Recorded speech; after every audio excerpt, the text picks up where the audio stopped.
প্রিয় দর্শক, শুভেচ্ছা নেবেন। বাংলাদেশে খুব রিসেন্টলি ঢাকায় আওয়ামী লীগ এবং বিএনপির নেতৃবৃন্দের মধ্যে একটি গোপন বৈঠক অনুষ্ঠিত হয়েছে। আজকে সেই বৈঠকটি নিয়ে আপনাদের সাথে কথা বলবো। আপনারা দেখছেন যে বাংলাদেশের রাজনীতিতে খুব দ্রুত দৃশ্যপট বদলে যাচ্ছে এবং এর পেছনের কারণ হলো যে পর্দার আড়ালে রাজনীতিতে অনেক কিছুই ঘটছে।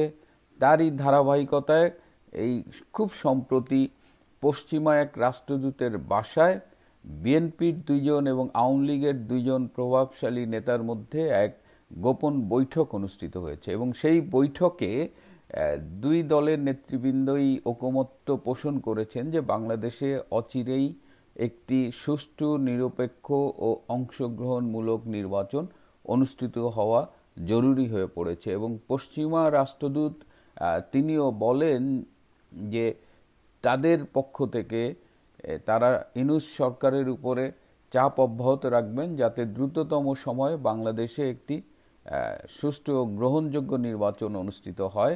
এবং দুই দলের নেতৃবৃন্দই বলেন যে বাংলাদেশের ভোটারদের ৮০%ই হয় আওয়ামী লীগ অথবা বিএনপির সমর্থক এবং সুতরাং এই দুই দলের অংশগ্রহণের মধ্য দিয়েই আগামী নির্বাচন অনুষ্ঠিত হতে হবে। এবং এই বৈঠকের পরপরই কিন্তু আমরা কিছু ভিজিবল চেঞ্জ দেখতে পাচ্ছি বাংলাদেশের রাজনীতিতে। যেমন বিএনপি নির্বাচনের প্রতি সোচ্চার হয়েছে, বিএনপি জামাতের বিরুদ্ধে মুখ খুলছে এবং বিএনপি অনুধাবন করছে যে আওয়ামী লীগ নয়, রাজনীতিতে এই মুহূর্তে তাদের প্রধান শত্রু হলো জামাত এবং এই যে বৈষম্য বিরোধী ছাত্র আন্দোলনের নামে বেসিক্যালি শিবির, হিজবুত তাহরির, মানে এই ধর্মীয় উগ্র মৌলবাদী গোষ্ঠীটাই বিএনপির এই মুহূর্তের প্রধান শক্তি। এবং ওই মিটিং থেকে বেরোনোর পরেই কিন্তু বিএনপির একজন সিনিয়র নেতার গাড়ি পুলিশ তল্লাশি করেছে।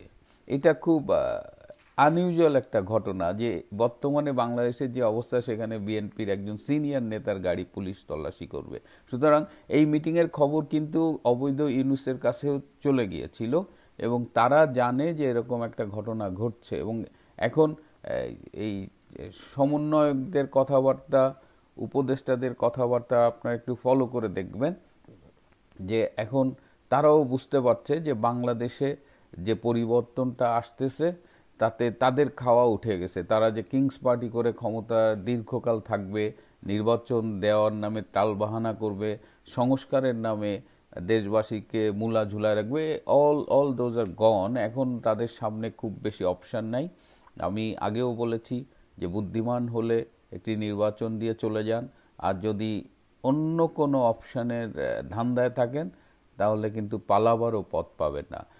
প্রিয় দর্শক, আমার কাছে অনেক ইনফরমেশন আছে এই মিটিংটার ব্যাপারে। আওয়ামী লীগ এবং বিএনপির পক্ষ থেকে কারা কারা ছিলেন, সেখানে কি কি আলোচনা হয়েছে, কি কি কৌশলগত আলোচনা হয়েছে, কিন্তু আমি গোপনীয়তা বজায় রাখব এবং কিছু তথ্য ফাঁস করব না, এই শর্তেই আমি এই তথ্যগুলো পেয়েছিলাম। সুতরাং আমি আজকে ইচ্ছে থাকা সত্ত্বেও এর বেশি কিছু বলছি না।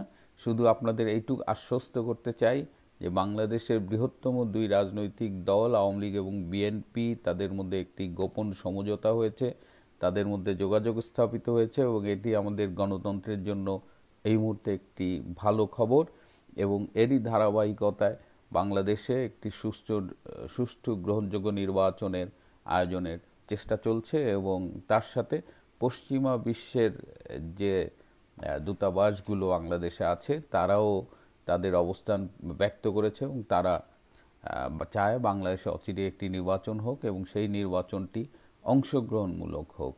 তার মানে সেই নির্বাচনে বিএনপি, জামাতের সাথে সাথে আওয়ামী লীগ অংশগ্রহণ করবে এবং আওয়ামী লীগ নির্বাচনে অংশগ্রহণ করতে পারবে না বা তাদের বিচার হবে, এই ধরনের যে কথাবার্তাগুলো বলা হচ্ছে জামাত শিবিরের পক্ষ থেকে বা বৈষম্য বিরোধী ছাত্রদের পক্ষ থেকে, এইগুলোর এই মুহূর্তে কোনো ভিত্তি নাই এবং এইটা থাকবেও না। এবং এই যে বিচারের নামে যে প্রহসন চলছে, এই আদালত ফাদালত, এগুলো খুব দ্রুত এদের কার্যক্রম বন্ধ হয়ে যাবে। এবং পশ্চিমা বিশ্ব এখন ফিল করছে যে এই আইসিটিতে যে মানবতা বিরোধী অপরাধের নামে যে বিচারের কাজগুলো চলছে এগুলো আইনের দৃষ্টিতে সম্পূর্ণ অবৈধ। কারণ এই ট্রাইব্যুনালটি তৈরি হয়েছিল ৭১-এর যুদ্ধ অপরাধীদের বিচার করার জন্য, এবং একজন নির্বাচিত প্রধানমন্ত্রীর বিচার এভাবে করা যায় না। সো আইনগত দিক দিয়ে এই পুরো বিষয়টি একটা ভিত্তিহীন, এবং এটি খুব তাড়াতাড়ি এর কার্যক্রম বন্ধ হয়ে যাবে। এই অনেক বিষয় এই মিটিংয়ে আসলে আলোচনা হয়েছে। তো আপনাদের যেটা যে মূল মেসেজটা আমি দিতে চাই যে সেটা হলো যে রাজনীতিতে একটি পরিবর্তন আসছে, এবং এই পরিবর্তনটি পজিটিভ একটা চেঞ্জ আমরা আশা করছি। এর বাইরে যদি কেউ কিছু করতে চায় তাহলে সেটিও ব্যর্থ করে দেওয়া হবে। এবং আপনারা রাজনীতিতে আরও কিছু পরিবর্তন দেখেছেন যে গতকাল সেনাপ্রধান বেগম খালেদা জিয়ার সাথে দেখা করতে গেছেন, আবার প্রচণ্ড ভারত বিরোধী পাকিস্তানের দালাল ডক্টর ইনুস ভারতীয় রাষ্ট্রদূতের বাসায় গেছেন। So these are the changes. এই দুটো বিষয় নিয়ে আমি সময় পেলে আজকে আবার অন্য একটা এপিসোডে কথা বলবো। আজ এ পর্যন্তই। ভালো থাকবেন, সুস্থ থাকবেন, এবং আমার চ্যানেলটি যারা সাবস্ক্রাইব করেননি তাদের সাবস্ক্রাইব করবার জন্য অনুরোধ করছি।